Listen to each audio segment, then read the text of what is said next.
السلام عليكم ومرحبا بكم في فيديو جديد ودرس جديد. دائما في إطار تعلم اللغة الفرنسية بالنسبة للمبتدئين.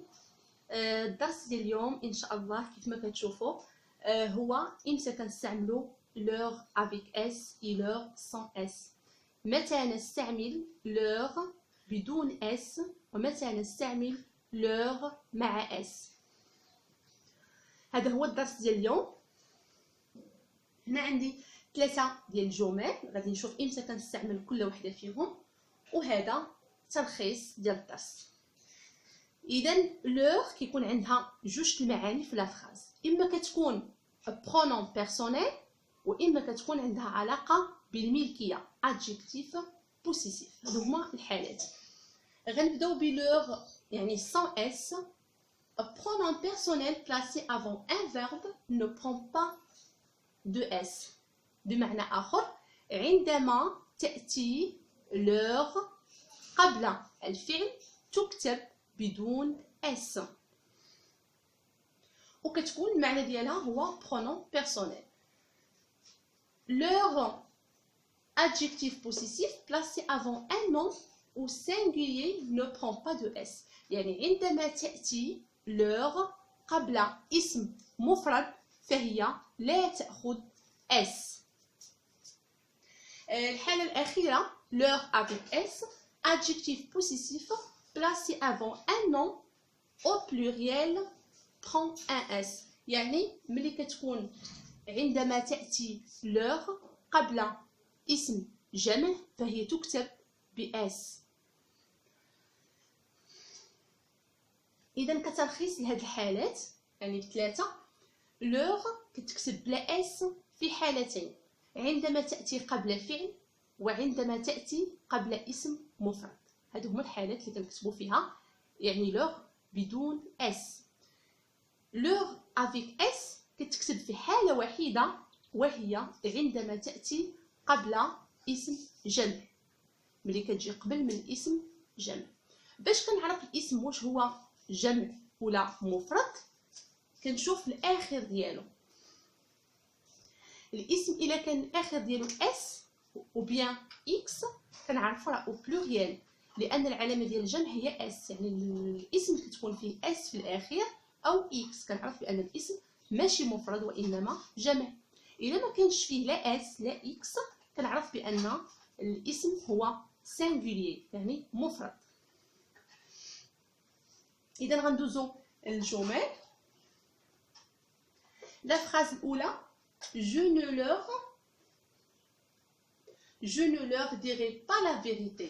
هنايا تكتبات leur sans s. علاش؟ لان جا من وراها verb. هنا dirai هو le verbe dire au futur يعني قال في اللغه العربيه. Je ne leur dirai pas la vérité. La vérité هي الحقيقة، لن أقول له الحقيقة. Les élèves هنا درت لا liaison. Les élèves n'ont pas fait leur devoir. يعني التلاميذ لم يقوموا بواجباتهم.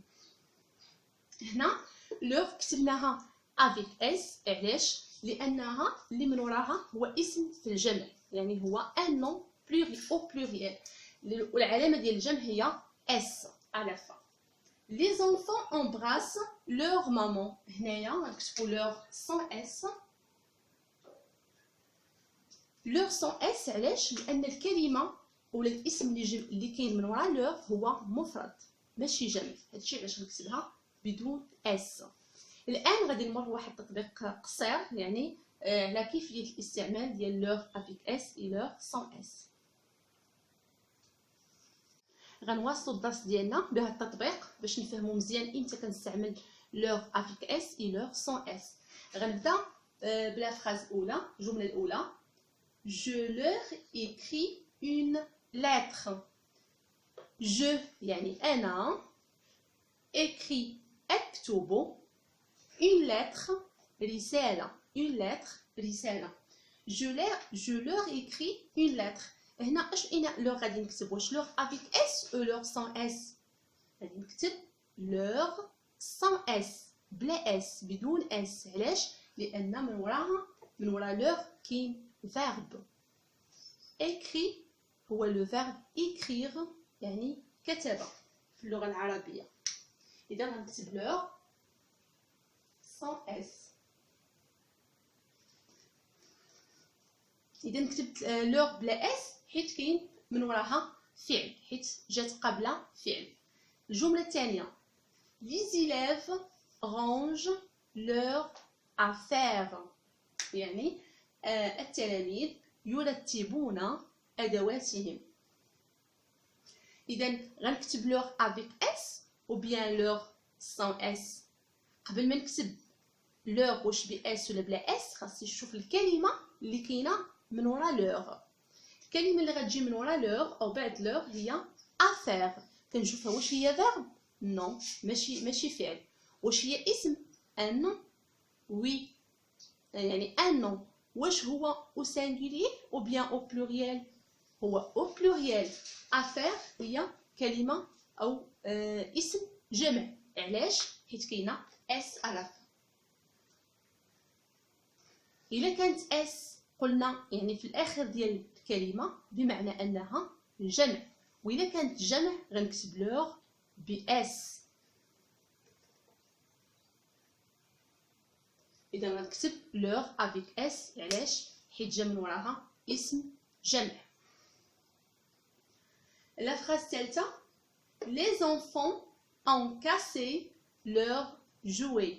هنايا قبل ما نكتب إنا لور واش افيك اس او بيان سان اس خاصني نشوف الكلمه اللي من ورا لور هي جوي. هاد جوي واش هي نون؟ واش هي فيرب؟ اكيد ماشي فيرب. اذا واش هي نون بلوريال او بيان سينغولير؟ واش هي اسم مفرد او اسم جمع؟ هي اسم جمع حيت كاينه اس ديال الكلمه اللي كانت فيها في الاخر اس غنعرفها راها او بلوريال. اذا غنكتب لور افيك اس. الجمله الرابعه nos voisins بمعنى جيراننا ont déménagé. هنا نسيت دي لان هنا لو فيرب يعني او باسي كومبوزي. لو فيرب او باسي كومبوزي عفوا. nos voisins جيراننا ont déménagé يعني تحولوا او رحلوا de leur maison يعني رحلوا من المنزل ديالهم.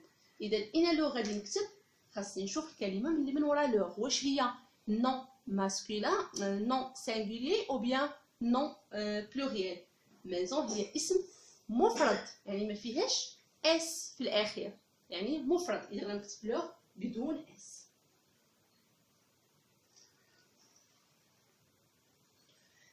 اخر جمله نادية et son ami rencontrent leurs camarades et leur parlent. إذا هنا هذه الجملة نادية et son ami يعني نادية وصديقتها rencontre يعني التقوا leurs camarades يعني بالأصدقاء ديالهم. إذا هنا خاصني نشوف الكلمة اللي كاينة من وراء leur هي camarade. واش هي فيرب؟ لا ماشي فيرب. واش هي اسم؟ نعم اسم. واش هو مفرد او جمع؟ هو جمع لانه كاينه فيه اس. اذا الا كان قلنا الكلمه او الاسم جمع غنكتب لور افيك اس حيت هنا كاينه اس حيت جمع الكلمه او الاسم. il leur parle. il leur parle كيفاش غادي نكتب il leur parle؟ il leur parle غادي نكتب leur sans اس. علاش كتبت leur sans اس؟ لان الكلمه اللي من ورا leur هي verb. هادشي علاش كتبتها sans اس. يعني غادي نعاود التلخيص ديال الدرس. اذا leur avec s يعني ب s كنكتبها في حاله واحده وهي عندما تاتي قبل اسم جمع. ملي كيكون عندي الاسم جمع لور قبل من الاسم كتكتب افيك اس حيت الاسم اللي من وراها هو في الجمع. لور بلا اس كتكتب في جوج حالات عندما تاتي قبل فعل وعندما تاتي قبل اسم مفرد. هذا هو الدرس ديال اليوم. كنتمنى يعني الشرح يكون بسيط وتكون يعني الشرح وصلكم يعني بطريقه مبسطه. الى استفدتوا من هذا الدرس بارطاجيوه مع الاصدقاء ديالكم مع الاحباب ديالكم، وما تبخلوش عليا بالاشتراكات ديالكم في القناه، وضغطوا على زر لايك للتشجيع، واي اقتراح خليوه لي في التعليقات. والسلام عليكم ان شاء الله حتى درس جديد.